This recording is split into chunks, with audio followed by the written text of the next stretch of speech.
Hello guys, आप सबों को मेरे यूट्यूब स्टडी चैनल जीके जी से भी में स्वागत है। अभी जो बीपीएससी संबंधित हॉट मुद्दा बना हुआ है वो आपका 67वीं बीपीएससी को एग्ज़ाम को लेकर है। और आज आयोग ने एक नोटिस जारी किया है और उसमें बताया गया है कि 67वीं बीपीएससी के पीटी का जो रिजल्ट होगा वो आपका यूके परसेंटाइल मेथड का यूज़ करके तैयार किया जाएगा। तो छात्रों में एक तरह का गहमा-गहमी है कि यूके परसेंटाइल मेथड आखिर होता क्या है। तो सबसे पहले एक चीज़ आप जान लीजिए कि यूपीएसआई का जो एग्ज़ाम हुआ था, फिर या हरियाणा एसआई का जो एग्ज़ाम हुआ था, तो उसमें यूके परसेंटाइल मेथड का यूज़ करके रिजल्ट तैयार किया गया था। और यह जो मेथड होता है एक्चुअली में नॉर्मलाइजेशन का एक तरीका होता है। तो नॉर्मलाइजेशन का जो मेनली है वो दो तरीका होता है। एक होता है कि जेड स्कोर नॉर्मलाइजेशन, दूसरा होता है इक्यू परसेंटाइल मेथड। तो सबसे पहले हम ये जानते हैं कि नॉर्मलाइजेशन का प्रयोग हम क्यों करते हैं। जब एग्ज़ाम कई शिफ्ट में होते हैं, जब स्टूडेंट उस शिफ्ट में स्टूडेंट की संख्या अलग अलग होती है और पेपर का जो लेवल होता है वो भी जब अलग अलग होता है, तो स्टूडेंट के न्याय के लिए, ताकि कोई भी स्टूडेंट के साथ अन्याय ना हो, इसके लिए नॉर्मलाइजेशन का प्रयोग किया जाता है। तो इसके लिए दो मेथड का प्रयोग करते हैं। एक होता है जेड स्कोर नॉर्मलाइजेशन, इसका प्रयोग एसएससी में किया जाता है और ये काफ़ी कॉम्प्लिकेटेड होता है, इसके बारे में हम डिस्कस नहीं करेंगे। हम डिस्कस करते हैं इक्वी परसेंटाइल मेथड के बारे में, जो 67वीं बीपीएससी में लागू किया गया है और इसी के द्वारा जो है आपका रिजल्ट तैयार किया जाएगा। तो इक्वी परसेंटाइल मेथड में हम इसको अच्छी तरह से पहले समझ लेते हैं कि इसका फॉर्मूला होता है total number of student minus normal rank. Normal rank कहने का मतलब है कि 67वीं बीपीएससी से पहले जो पीटी का रिजल्ट दिया जाता था कि जो स्टूडेंट जितना अधिक मार्क्स लाता था उसके आधार पे जो है कट ऑफ तैयार किया जाता था और वो उसका नॉर्मल रैंक होता था। तो अब चूंकि इक्वी परसेंटाइल मेथड का यूज़ किया जाएगा तो उसके लिए इस फार्मूला का प्रयोग किया जाएगा। Total number of student minus normal rank by total number of student -1 into 100। इसको हम अच्छी तरह से बाद में समझेंगे, पहले हम इस चीज़ को समझते हैं। अब देखिए, हम बीपीएससी जिस पैटर्न पे एग्ज़ाम लेगी, बीपीएससी में जितने नंबर ऑफ स्टूडेंट होंगे उसी के आधार पर हम इस चीज़ को आपको हम समझा रहे हैं। तो मान लीजिए कि बीपीएससी दो शिफ्ट में एग्ज़ाम ले रही है, पहला शिफ्ट और दूसरा शिफ्ट। हम पहले शिफ्ट की चर्चा करते हैं। पहला शिफ्ट में जो है 3.25 लाख स्टूडेंट यानी कि 2,75,000 स्टूडेंट एपियर होता है। ठीक है, हो सकता है कि दूसरे शिफ्ट में ही कम हो जाए या पहले शिफ्ट में ही अधिक हो जाए। हम यहाँ पर एक जो है अनुमान लगाते हैं, हम यहाँ पर कंसीडर करते हैं कि पहले शिफ्ट में 2,75,000 स्टूडेंट शामिल होंगे और क्वेश्चन टफ होगा और क्वेश्चन जो है 150 मार्क्स का होगा। अब इसको इस तरह से देखिए, मान लीजिए कि अमित नाम का लड़का है, अमित नाम के लड़का को सबसे अधिक नंबर आया, वो 96 मार्क्स आया। तो इसका नॉर्मल रैंक जो है 1 होगा, जो कि 2.5 लाख स्टूडेंट में सबसे अधिक अगर अमित नंबर ला रहा है तो उसका नॉर्मल रैंक 1 होगा। अगर करण 95 ले रहा है तो उसका नॉर्मल जो रैंक होगा वो आपका 2 होगा। सुमित जो है अगर 94 लाता है तो उसका नॉर्मल रैंक 3 होगा। प्रियंका अगर 93 लाता है तो उसका नॉर्मल रैंक 4 होगा। कोमल अगर 92 रैंक लाता है तो उसका नॉर्मल रैंक 5 होगा। इस तरह से जो है 5,000 स्टूडेंट का एक तरह से कट ऑफ तैयार पहले किया जाता था नॉर्मल रैंक के आधार पे। लेकिन इस बार जो है क्योंकि दो शिफ्ट में एग्जाम होगा, इसलिए इक्वी परसेंटाइल मेथड का यूज करते हुए इस फार्मूला का प्रयोग किया गया है।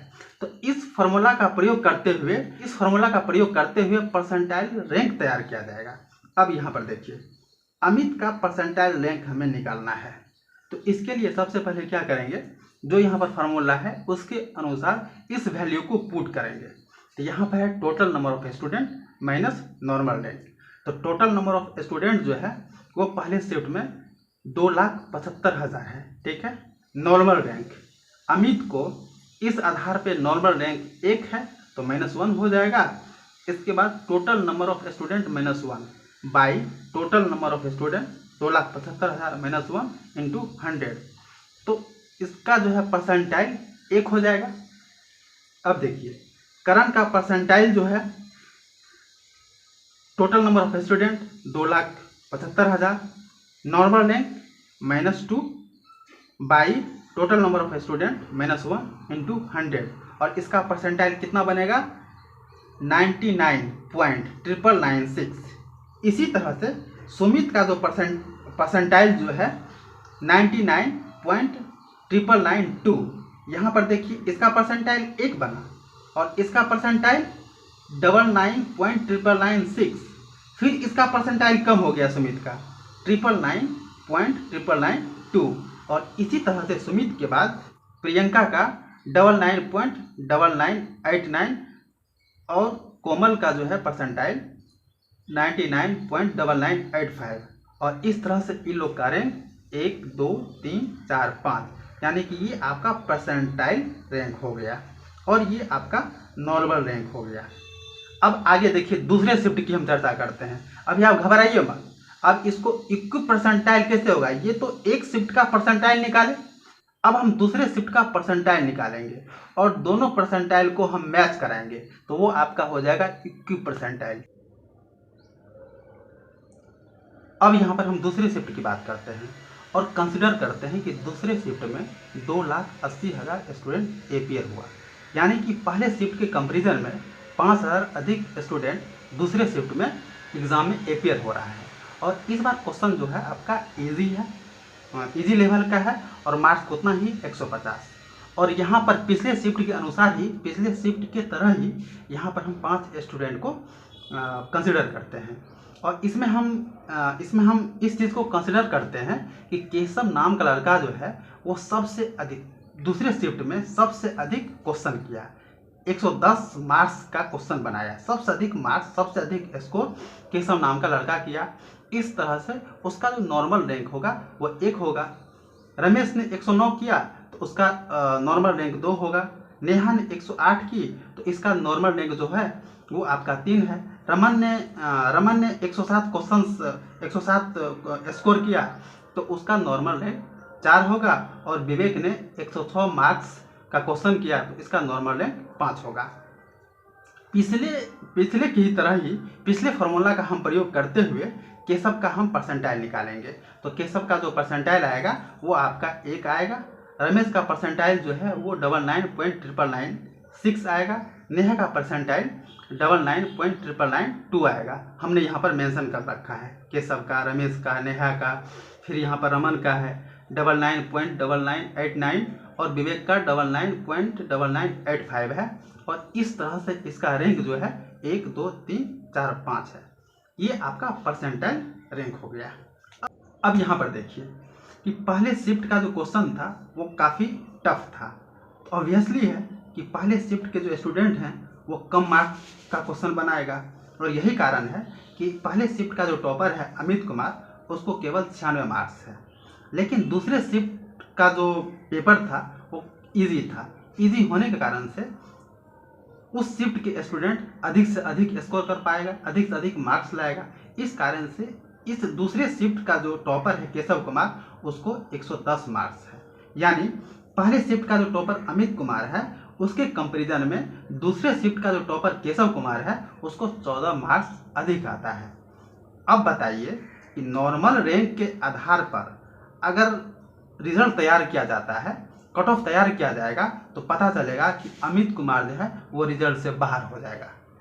तो इस कारण से जो है परसेंटाइल मेथड का यूज किया गया है। और परसेंटाइल मेथड का यूज करने पर पहले शिफ्ट और दूसरे शिफ्ट के जो टॉपर है उसका भी परसेंटाइल 1 आता है, तो इसका भी, केशव का भी परसेंटाइल 1 आएगा। सेकेंड टॉपर है उसका भी परसेंटाइल 2 है तो इसका भी परसेंटाइल 2 है। तो दोनों का परसेंटाइल सेम है, तो इस कारण से इसका भी रिजल्ट हो जाएगा और इसका भी रिजल्ट हो जाएगा।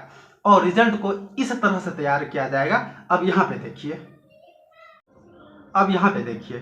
कि आयोग क्या करेगा, पहले शिफ्ट और दूसरे शिफ्ट इस दोनों को इक्वेट कर देगा। और इसमें क्या करेगा कि वो इस मार्क्स को कंसिडर नहीं करेगा। अगर इस मार्क्स को कंसिडर करता है तब तो पता चलेगा कि पहले शिफ्ट के जो स्टूडेंट हैं वो रिजल्ट से गायब हो जाएगा, बाहर हो जाएगा। तो वो मार्क्स को कंसिडर नहीं करके परसेंटाइल को कंसिडर करेगा और परसेंटाइल के आधार पर रिजल्ट तैयार किया जाएगा। अमित का भी परसेंटाइल जितना है उतना ही केशव का परसेंटाइल है, जबकि अमित का मार्क्स केवल 96 है और केशव का मार्क्स 110 है। करण का जितना परसेंटाइल रैंक है उतना ही रमेश का परसेंटाइल रैंक है, जबकि नंबर का डिफरेंसेस बहुत ज़्यादा है। रमेश को 109 नंबर है तो करण को केवल 95 नंबर है। अगर यही मार्क्स के आधार पर रिजल्ट तैयार करेगा तब तो करण, सुमित, प्रियंका, कोमल यानी कि पहले शिफ्ट के लगभग सारे स्टूडेंट जो है वो बाहर हो जाएगा। इसलिए परसेंटाइल को आधार मान के, परसेंटाइल रैंक को आधार मानकर रिजल्ट तैयार किया जाएगा और रिजल्ट कुछ इस प्रकार होगा। अमित परसेंटाइल रैंक 1 है, टफ। करण परसेंटाइल रैंक 2 है, टफ। सुमित परसेंटाइल रैंक 3 है, टफ से होगा। प्रियंका परसेंटाइल रैंक 4 है, इसका टफ हो जाएगा। इसके बाद जाके फिर मान लीजिए केशव है, तो केशव इजी शिफ्ट से है तो केशव का जो परसेंटाइल रैंक है 1 है और ये इजी। रमेश 2 इजी। नेहा तीसरा परसेंटाइल रैंक होगा, ये इजी।